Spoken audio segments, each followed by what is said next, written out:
नमस्कार, आप देख रहे हैं दैनिक जनतक। एक बार फिर शासकीय विभाग में नौकरी लगाने के नाम पर ठगी का मामला सामने आया है और इस बार आरोप लगे हैं पूर्व भाजपा पार्षद यानी कि जयप्रकाश यादव पर। दरअसल बालोद जिला के रहने वाले ग्राम देवगहन के 2 किसान दुर्ग एसपी कार्यालय पहुंचे थे और उन्होंने शिकायत की कि पूर्व भाजपा पार्षद जयप्रकाश यादव ने उनसे लगभग 16 लाख रुपए की ठगी की, वो भी नौकरी लगाने के नाम पर। और ये जो पैसे हैं ये अलग अलग किस्तों में दिए गए, कभी 4 लाख, कभी 3 लाख, कभी 2 लाख ऐसे। और इसके साथ ही नौकरी भी नहीं लगाई गई, अलग अलग पद के लिए अलग अलग रकम है वो डिसाइड किए गए थे। किसानों ने आरोप लगाया कि उन्होंने नौकरी पाने के लिए नौकरी की लालसा में अपने खेत को बेचकर भाजपा के पूर्व पार्षद को ये रकम दिए, लेकिन नौकरी नहीं लगने पर बार बार पैसे वापस मांगने की इन्होंने मांग की। साथ ही इन लोगों ने एक कॉल रिकॉर्डिंग भी जारी किया है जिसमें ये प्रतीत हो रहा है कि पूर्व भाजपा पार्षद यानी कि जयप्रकाश यादव 50,000 वापस देने की बात कह रहे हैं। अब इस पूरे विषय पे जयप्रकाश यादव ने प्रेस कॉन्फ्रेंस की है और प्रेस कॉन्फ्रेंस के माध्यम से ये कहा है कि ये सारे आरोप जो है झूठे हैं और साथ ही जो कॉल रिकॉर्डिंग है उसे भी झूठा करार दिया है। उन्होंने कहा है कि एआई का ज़माना है, कई प्रकार के वीडियो और फोटोज़ उनके इंटरनेट पर उपलब्ध है। तो उन्होंने इस सारे मामले को सिरे से खारिज करते हुए झूठा बताया है और निष्पक्ष जांच की मांग भी की है। उनका कहना है कि उन्होंने 2023 में भाजपा से बागी होकर चुनाव लड़ा था और ये उसी का नतीजा है कि उनके खिलाफ षड्यंत्र किया जा रहा है। बालोद जिले के कुछ लोगों ने शिकायत दी है और उस शिकायत में ये कहा गया कि कथित भाजपा नेता ने अलग अलग पोस्ट पर नौकरी लगाने के लिए उनसे लाखों रुपए अलग अलग किस्तों में लिए हैं। वो लोग हमारे साथ मौजूद है, कब लिए, कैसे पहचान हुई, सारी जानकारी इनसे लेते हैं। जी भैया, क्या नाम लिखते हैं आप? तेजदास मानिकपुरी। कौन से गाँव से? देवगहन। जी बताएंगे पूरा क्या मामला है, कौन से नेता ने कब और क्या नौकरी लगाने के नाम पर पैसा लिया? मेरा तो उतना ये नहीं है, इनके जरिए से मेरे परिचय दिया हूँ मैं 1 लाख रुपया लड़के को नौकरी लगाने के लिए, चलो भविष्य बन जाए करके।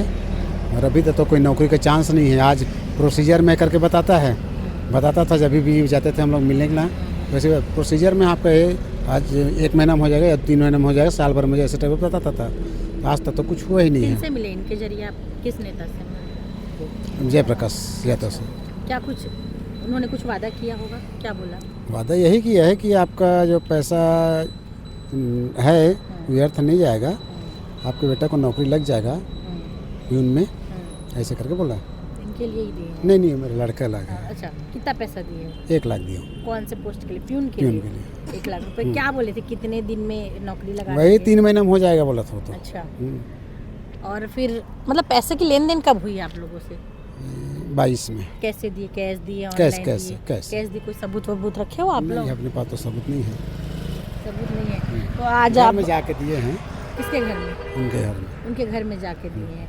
अच्छा, तो आज आप लोग जब शिकायत करे हैं तो वहाँ से कुछ आश्वासन मिला क्या? अभी तो कुछ आश्वासन नहीं मिला है, शिकायत ही की है। तो जिन नाम बताएंगे भैया आप? तेजदास मानिकपुरी। तो ये जिनके थ्रू मिले हैं नेताजी से, उनसे भी बात कर लेते हैं। जी भैया, क्या नाम है आपका? मिथिलेश कुमार साहब, कौन से गाँव देवगहन से? देवगहन से मैडम जी। कैसे मुलाकात हुई?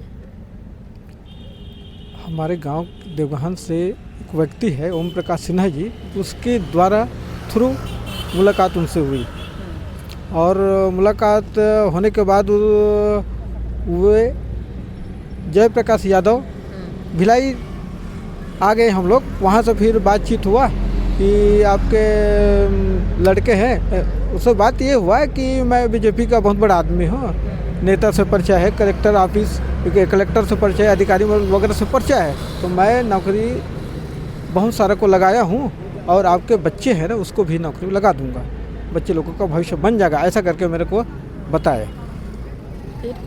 फिर क्या हुआ कि मैं अपने बच्चे के लिए स्टाफ नर्स के लिए 4 लाख उसको दे दिए और सब इंस्पेक्टर के लिए फिर 4 लाख रुपए दे दिए और उसके बाद जीडी के लिए 3 लाख रुपए दिया हूँ और प्यून के लिए भी 2 लाख रुपए दिया हूँ उसको।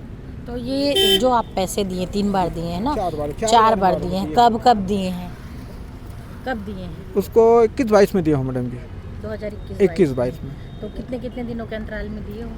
नहीं, थोड़ा थोड़ा अंतर में दिया हूँ, 2 महीना 3 महीने के अंतर में दिया हूँ उसको पैसा। तो कैसे दियो, कैश, ऑनलाइन?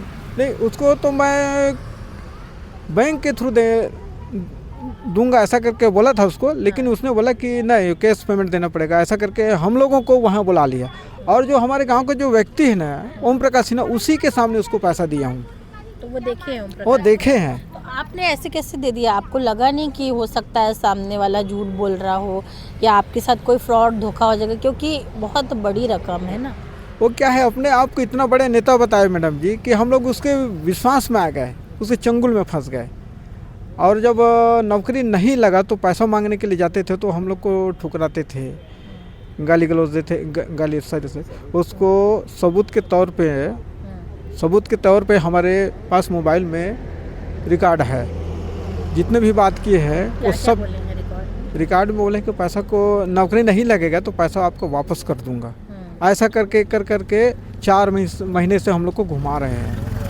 जब नहीं दिए तो हम लोग फिर एसपी से शिकायत करने के लिए दुर्ग आए हैं।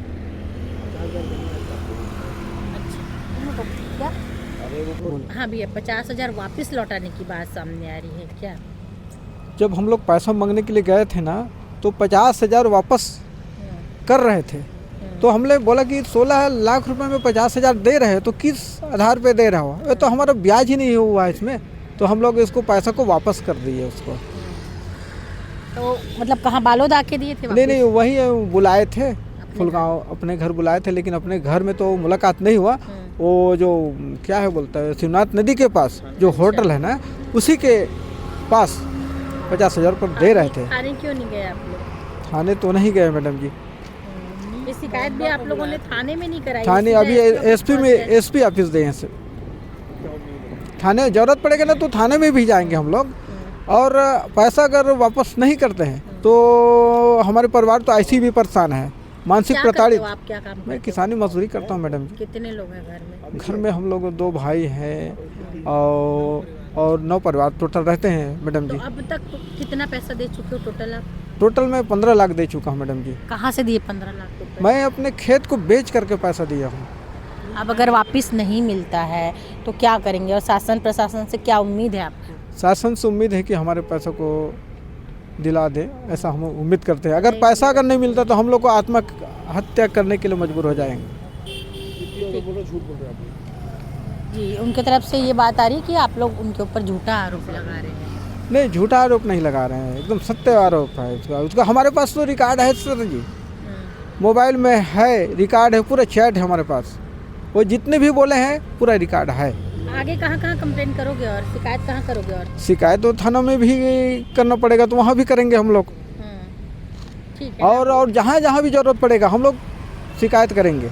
लेकिन आप लोग के पास कोई एग्रीमेंट नहीं है, कुछ लिखित में आप लोगों ने लिया नहीं है, बस आप बोल दे रहे हैं कि हमने दे दिया है करके, साबित भी तो करना पड़ेगा। तो साबित करने के लिए हमारे पास सब जो खेत बेचे हैं, खेत बेचे तो उसका प्रमाणित है, और मोबाइल और बैंक से जो पैसा निकाल के उसको भी दिए हैं, उसका भी रिकॉर्ड है हमारे पास, प्रमाण है। तो आपको क्या लगता है कि आप लोगों के जैसे और भी लोग होंगे? हो सकता है मैडम जी, पहले तो हम ही लोग फंस गए हो, न जाने कितने लोग होंगे। और कोई लोग शिकार ना हो, इसके लिए क्या कहना चाहेंगे? मैं ये कहना चाहता हूँ, हम लोग जो दिए हैं ना, ऐसा धोखाधड़ी कभी किसी के साथ मत हो, ना हो, यही चाहते हैं हम। नाम बताइए आपका? मिथिलेश कुमार साहू, देवगढ़। फिलहाल ये लोग आरोप लगा रहे हैं, एसपी से शिकायत भी की है, लेकिन ये जांच का विषय है और जांच के बाद ही स्पष्ट हो पाएगा कि क्या सही है, क्या गलत है, कितने आरोप सही हैं और कितने नहीं। मिथिलेश साहू और तेजस्वी द्वारा 2 आपके ऊपर आरोप लगा 16 लाख रुपए लेने का, क्या कहना चाहिए? यह मिथ्या आरोप है। मैं इस आरोप का खंडन करता हूं। इस प्रकार के किसी व्यक्ति से मेरा कोई भी लेना देना नहीं है। और यह सीजी भास्कर न्यूज़ के संचालक, जो कि वैशाली नगर विधायक जी का कार्यालय से संचालित होने वाला वेब पोर्टल है, उस वेब पोर्टल के सरगना और इन सब की साजिश है मिली जुली। इसके निष्पक्ष जांच की मांग मैंने स्वयं पुलिस प्रशासन से की है। यह पूरा घटनाक्रम राजनीतिक षड्यंत्र और राजनीतिक द्वेष के वशीभूत होकर किया जा रहा है, छवि धूमिल करने की नीयत से किया जा रहा है। आप सबसे मेरी अपील है कि किसी भी प्रकार के राय बनाने से पहले पूरे प्रकरण के जांच और परिणाम आने की प्रतीक्षा करें। व्हाट्सएप चैट और रिकॉर्डिंग्स समथिंग वायरल, ये सभी के जांच के लिए मैंने आईटी एक्ट के तहत कार्रवाई की मांग की है। यह सभी मिथ्या और झूठ है और गलत है, दुर्भावनापूर्वक बदनाम करने की नीयत से इसकी कूट रचना की गई है, जिसकी जांच की भी मांग मेरे द्वारा की गई है। इन दोनों शिकायतकर्ता से आप कभी मिले ही नहीं उनको? मैं इनके साथ कभी नहीं मिला, ना इनके कभी गांव देवगहन गया, ना ही इनसे मेरा किसी प्रकार का कोई लेन देन है। धन्यवाद। आप देख रहे हैं दैनिक चिंतक। आगे की अपडेट के लिए बने रहें हमारे साथ। हमारे चैनल को लाइक, सब्सक्राइब और शेयर करना ना भूलें।